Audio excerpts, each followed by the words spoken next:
is News Talk.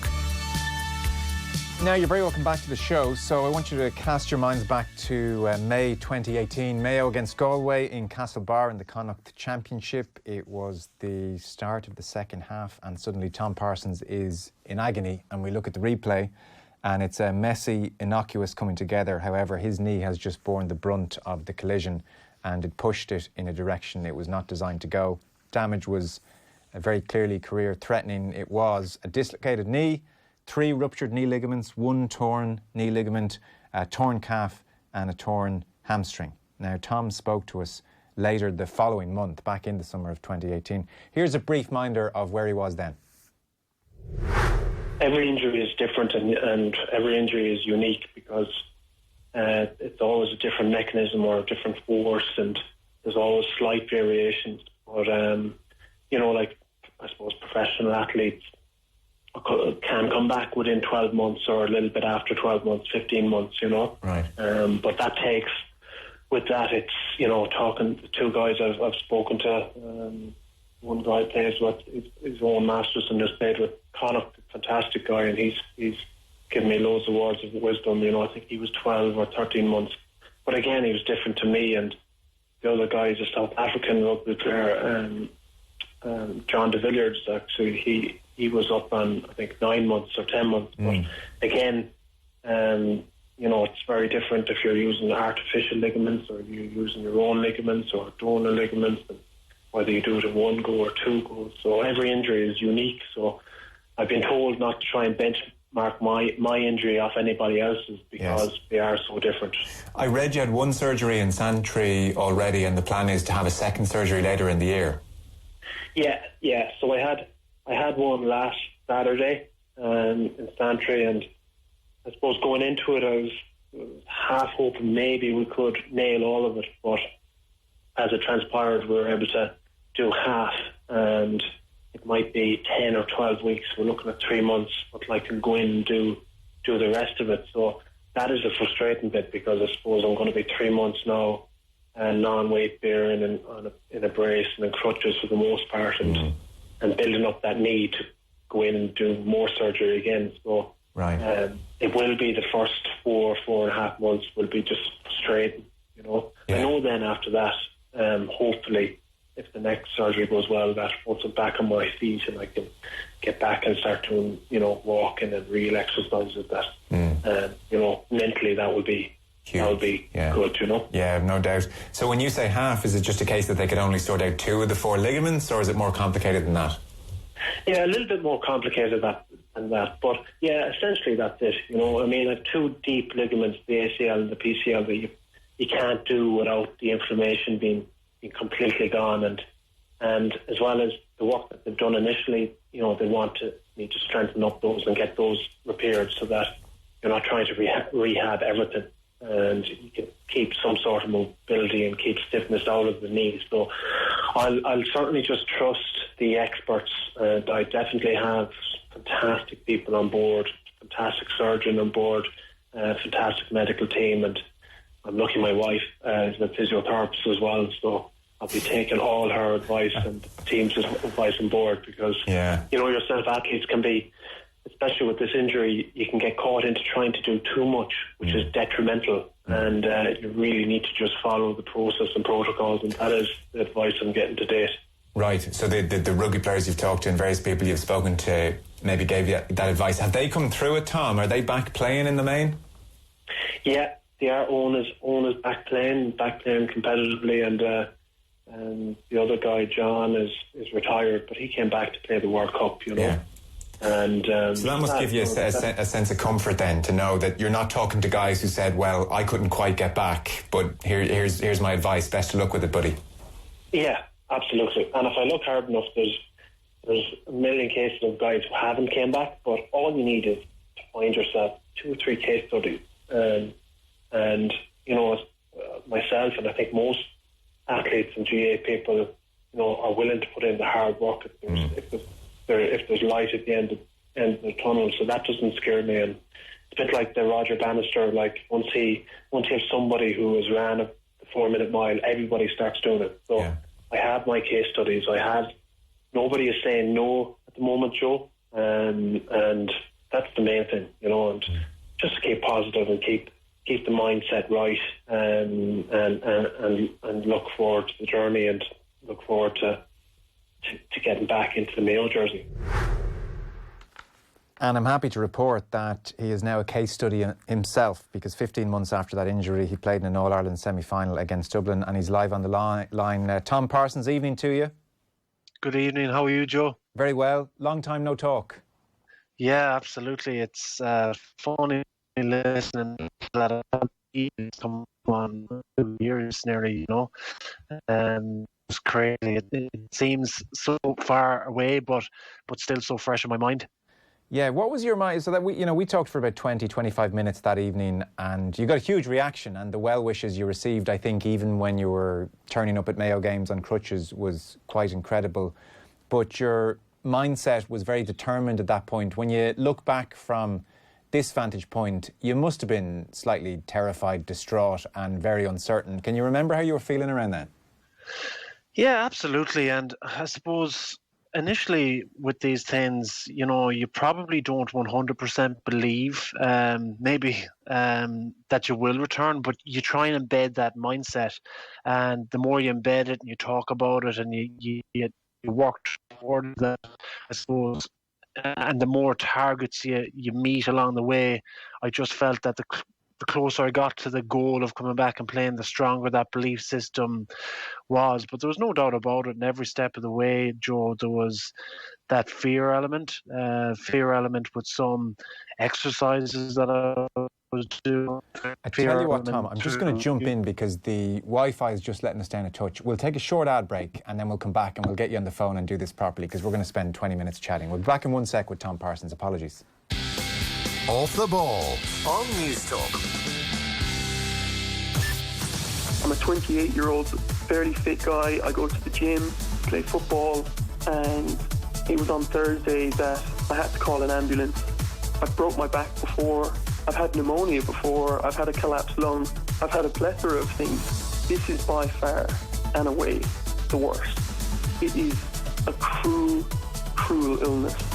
Hear the full News Talk Breakfast podcast at newstalk.com and on the News Talk app.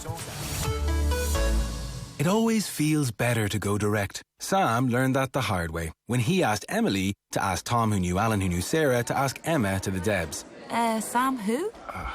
Going direct is always the best way to go, especially when it comes to switching to Energia and Ireland's cheapest dual fuel bundle. Come to us directly and you'll get the biggest savings with a 35% discount on gas and a 36% saving on electricity. Visit energia.ie. Energia, the power behind your savings. EAB €1,493 based on average annual usage. 12-month contract, discounted unit rate, standing charge, PSO levy and carbon tax, T's and C's and early termination fee apply. Valid from January 2020 and subject to change. Verification and T's and C's at energia.ie/EAB. Off the Ball on News Talk. Okay, sorry about that, everyone. Take two. Tom Parsons, you're there? Yeah, can you hear me? Much better, much better. Sometimes the old-fashioned way is the best, so there we go. Yeah, absolutely. You mentioned, kind of strange listening to yourself doing the interview back, coming up on 2 years ago. Do you have a vivid memory of the actual incident itself? Like, is it etched on the brain, or is it something you can go weeks and months without even thinking about these days? Yeah, to be honest, no, I don't. In the initial few months, it certainly was. And, the initial stages of the recovery and some of the goals I needed to meet through rehab, the mechanism would pop up in your head sometimes. But, at the moment, it's just fantastic to be able to, from week to week on a daily basis and training basis to not even be thinking about it. And to be at that phase where, it is a distant memory, but, I suppose every now and again, people will mention it and talk about the horrific injury that it was, and it comes back to my mind. It was something that was just horrific. But something, it's weird to say, Joe, something I wouldn't swap, because the character building piece, the relationships that I built, it was an incredible journey to come back and play, to be honest. Tell me about the relationships then that you built along the way. Yeah, I suppose it's maybe in times of adversity you realise, how close, who's in your close circles, and incredible to have, my wife Carol, who's a physiotherapist, every day, helped me out with rehab. Went to every single session in sports surgery clinic and every rehab session, and just your teammates as well. Checking in with you on a weekly and a monthly basis to see how progress and rehab is going, and your family. So, ultimately, it's the people around you and the people who you can surround yourself with that really helps in times of adversity like that. What did the rehab entail at its most time-consuming?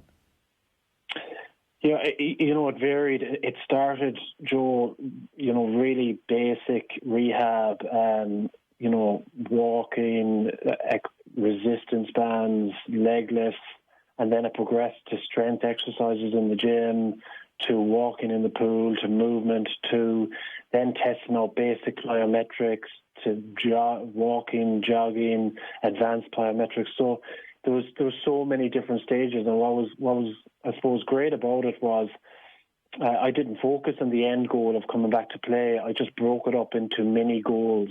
And a phrase that, one of my coaches who was fantastic along the journey was Enda King. He heads up rehab for the sports surgery clinic. And, I'd keep pressing him, Joe. I'd say, well, when will I be running, or when will I be jumping or kicking a ball or doing skill work? And he said, Tom, don't worry about that. Just what I want you to do is every Friday write down a question. He said, just write down the question, are you stronger this Friday than you were last Friday? And if that answer is yes every week, eventually you will get to your goal where you want to get to. Yeah, it's good advice. And so are we talking 2-3 hours a day? Are we talking more? I mean, because it sounds, a lot of the things you've detailed there, like mentally very boring work. Yeah, initially it was, because initially I was doing 2 sessions of icing between surgeries. I was doing electrotherapy, and then I had basic rehab exercises. But, after my surgeries, and once I was able to actually train, when I say actually train, I was able to get into a gym, I was able to do strength exercises, plyometric exercises. That would have went down to maybe 90 minutes to 2 hours every day. Right. And I suppose I was lucky too that, Joe, that, I work with Jacobs Engineering, a fantastic company who supported me through this as well. So, I was 7 months off work because I couldn't work, because I had 3 surgeries over a 3-month period, and I was wearing a leg brace. So I did have time on my hands to spend those hours every day. And then the challenging piece came when I returned to work and trying to balance the rehab, the work, and the whole work-life balance with sport as well.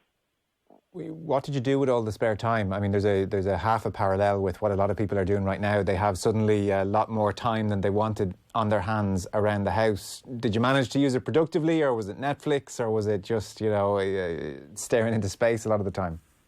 Yeah, no, absolutely.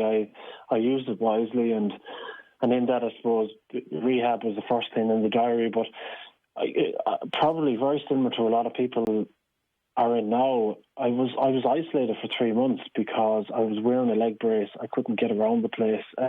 My wife was working, so from 8 in the morning till 7 in the evening, I was solo in the house on my own. So you use that time, Joe, to do a little bit of learning and development and personal growth. I invested in audiobooks and podcasts, and use that time to explore areas from that capacity, and probably, to my detriment, and a lot of athletes do this, really studied my injury and really studied the biomechanics of recovery, and I think that just was a torture to my wife Carol, who's a physio, because I challenge everybody and everything. But I think, to overcome an injury like this, you nearly need to have that element of obsession and understanding to really understand the mechanisms of it. Because without having studied the mechanisms and just knowing what had happened to you, and given that you were 30 years of age, I thought you were goosed. I thought 30 years of age, this is not happening. I mean, you might get back playing with Charlestown, bit of club football, and hopefully in 10 or 15 years' time he's able to kick a ball around a park kind of a thing. That was how I, to be honest, felt the story was likely to end, given the severity and the rarity of comeback cases. Did anyone sit you down and say, Tom, look, we've got to be realistic here. Inter-county levels of athleticism are not probably on the cards for you? Yeah, I'll be honest, I'll never forget actually being in Galway University Hospital and getting the CT scan and waiting to hear, there was a risk that my motor nerve was gone. So my foot had went black, and I didn't say this at the time because I didn't want the headlines of that piece, but I'll never forget actually being told by the specialists that, you will get function of your leg. But I'll never forget being in my hospital bed in Galway University Hospital, and I had you're in a ward, but you have the sheets covering your bed, and people were whispering saying, "That's Tom Parsons in there. Did you see his injury? It was horrific."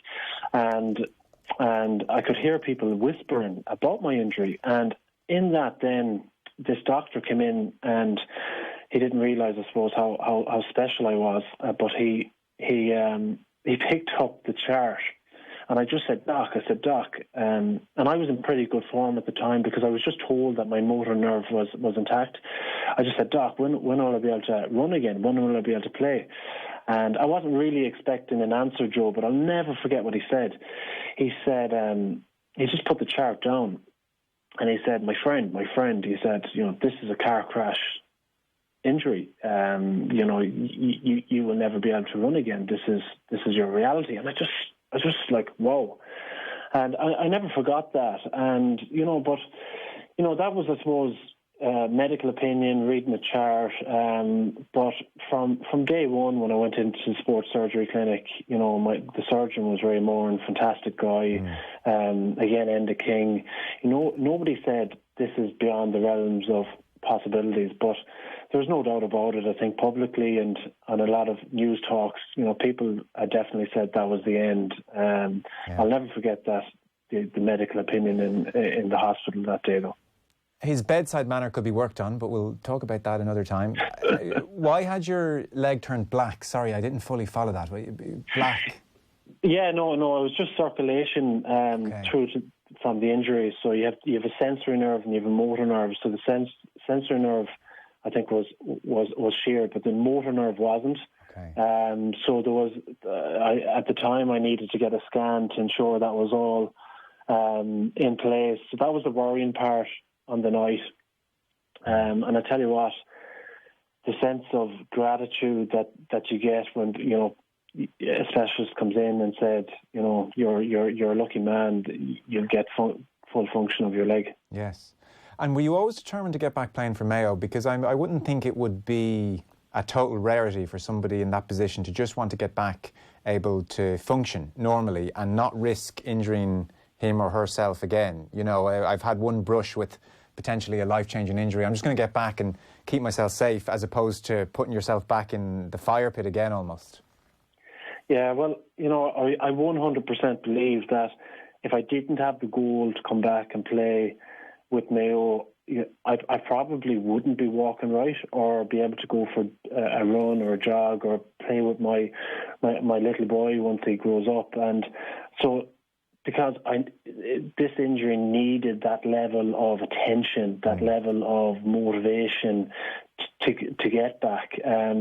But the back of my mind, playing with Mayo is something very special. And, the guys that I play with are a very resilient bunch. And I think if this injury happened to any of them, they would move mountains to come back and play for Mayo. And it was an incredible moment to come back and train with the guys and put on that Mayo jersey. So it was worth every ounce of energy, to be honest. Yeah, I'd say it was. Well, against Dublin in the All-Ireland semi-final, I know you'd been in the squad for the Donegal game in the Super 8s.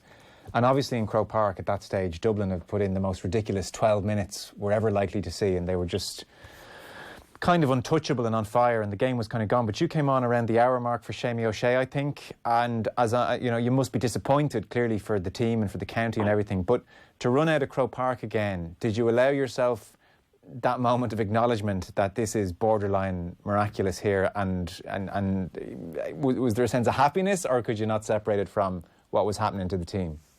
Yeah, to be honest, probably I couldn't separate that because, at that stage in my mind, the goalpost had shifted. The goalpost at that moment was to help my team to overcome an All-Ireland semi-final and be preparing for a final. So, I couldn't accept any plaudits after the game.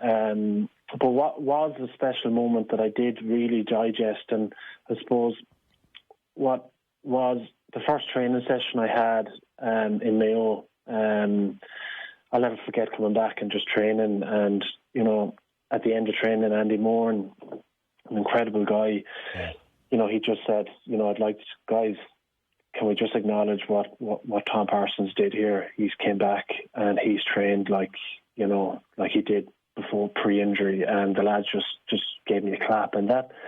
Just getting verification from your teammates just meant the absolute world. And that was probably the highlight of, I wasn't playing in Croke Park in front of 80,000 people. It was your teammates actually saying respect. Well, maybe in some ways that's a more intimate moment anyway, a more special moment than running out of Croke Park. Yeah, absolutely. And, in that moment, my mind was, return to play. And then when I was playing in Croke Park, it was performance. We need to perform, we need to win, So, and I suppose that's the kind of competitive mindset, we have to have. But it is important, Joe, that to reflect back and be grateful and enjoy putting on the jersey. So, the minutes I've played this year with Mayo, I've said to myself, just every time I put on that jersey, just to embrace it, just to enjoy it, because we're so privileged, inter-county footballers and club footballers, to actually be fit and healthy to play a game that we absolutely love. And sometimes we lose touch with that and it becomes a chore. And this year I've just thoroughly enjoyed training and playing and being in the dressing room. And what's been the legacy? Are you the same player? Do you feel the same out there? Or are there certain little quirks and moments where you feel you're still getting back to what you were?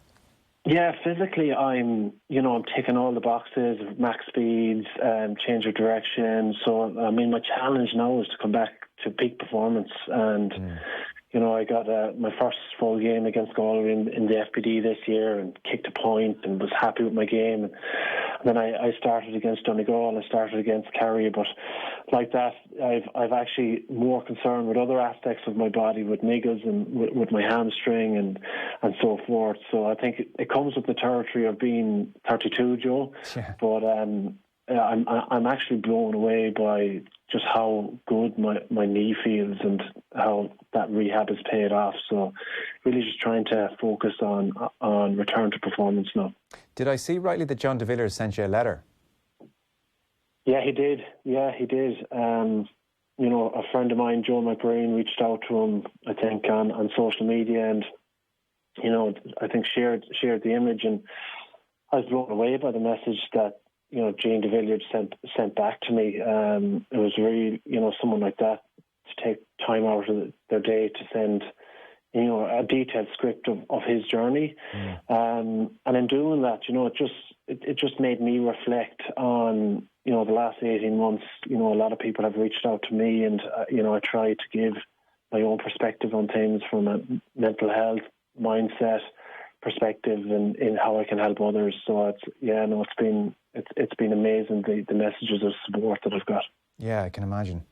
The clock's coming against us. I knew it would. There's about 20 other things I wanted to ask you about, even Mayo football generally, but we'll do that another time. If you had to kind of sum up, you said at the start I wouldn't necessarily trade what I've been through, and I know what you mean. What's the big takeaway, or what maybe impact has the whole 2-year experience had on you? Yeah, the impact, I suppose, is number one, just gratitude. Yeah. I really love our game. I think we've got a really special game, and the privilege to certainly play with Mayo and the support network that we have there is incredible. And for me, just a sense of resilience that I built. Everybody, I think nobody in life can escape bereavement. In people's families, cancers is so prevalent. We're all going to experience setbacks. We're all experiencing it now with COVID-19. We all, if it's not ourselves, we have a family member that's vulnerable, and that there's a fear element there, and it just resonated with me that we all have setbacks, but just the ability to bounce back and the personal satisfaction you get from doing that has been huge. And since the injury, Joe, I've probably spoken to a few thousand kids at this stage on resilience, on mindset, and I think that I've definitely helped a few people along the way, just as people have helped me. Good man. Well, listen, absolutely amazing to get back from that, and I can only imagine all the hours and the sacrifices. And here's to hopefully a 2020 championship and certainly a 2021 championship. Tom Parsons, thanks so much, Tom. Great to catch up again. Yeah, thanks, Joe. Appreciate it. It's finally here. The electric car that charges you less.